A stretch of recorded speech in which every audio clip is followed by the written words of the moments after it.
The Pink Floyd. You're going to hear them in a minute, and I don't want to prejudice you.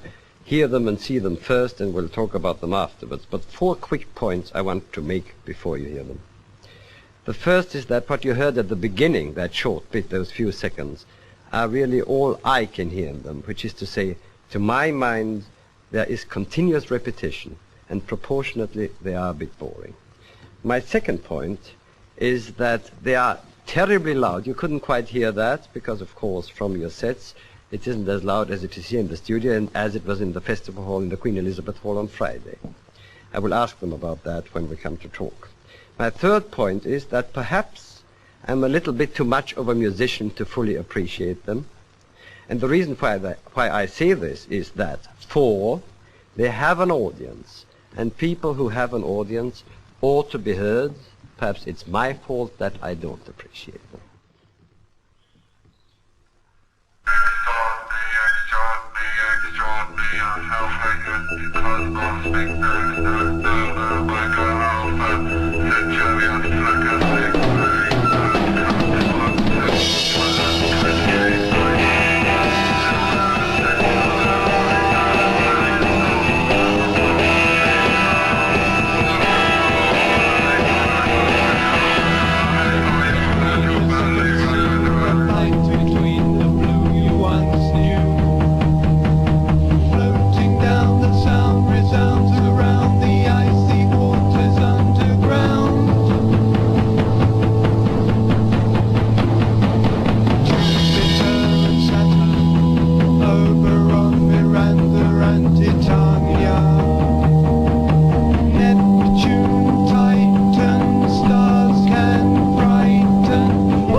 Well, if I first may turn to Roger, I want to ask one fundamental question, of which our televiewers may not be quite aware the significance of it, because they didn't hear all of it.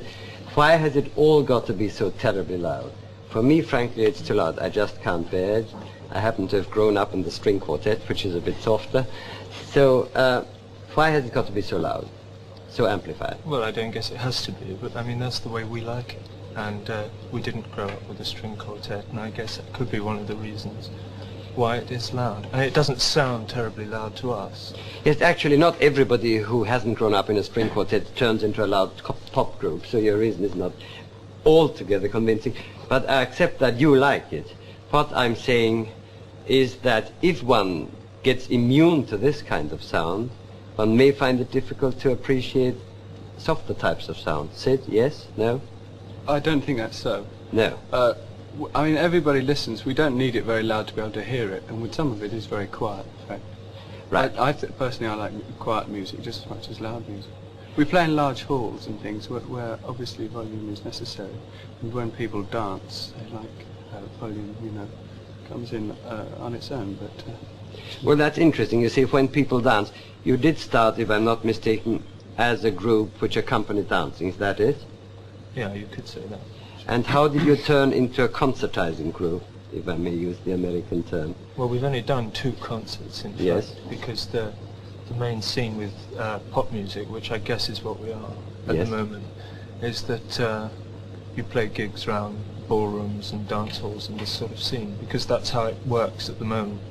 But we felt that there was no real reason, you know, why we shouldn't do an organised concert in a large hall where people came and sat and actually listened to what we do, because dance halls, generally speaking, are not very good places to actually listen to the music. Most people come along, and the music, for most of them, has been, over the past few years anyway, just a sort of background noise that they can jig about to in certain sort of... You know. Were those 2 concerts successful? yes, I think so. But I mean, when we play, I think the way the act's developed in the last 6 months has been influenced rather a lot by the fact that we've played in ballrooms, yes. necessarily, because, you know, this is obviously the first market.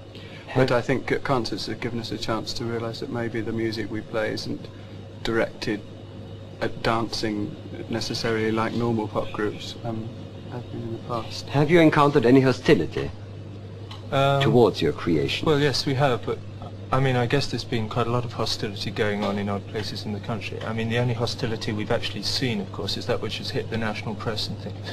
The sort of professional knockers like Robert Pittman and people have had a go at us. Do you, in your turn, feel aggressive toward your audiences?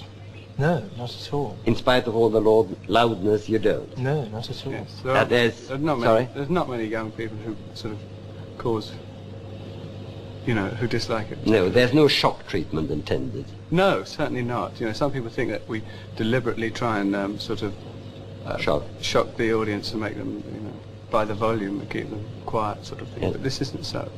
Well, there it is. I think you can pass your verdict as well as I can. My verdict is that it is a little bit of a regression to childhood. But after all, why not?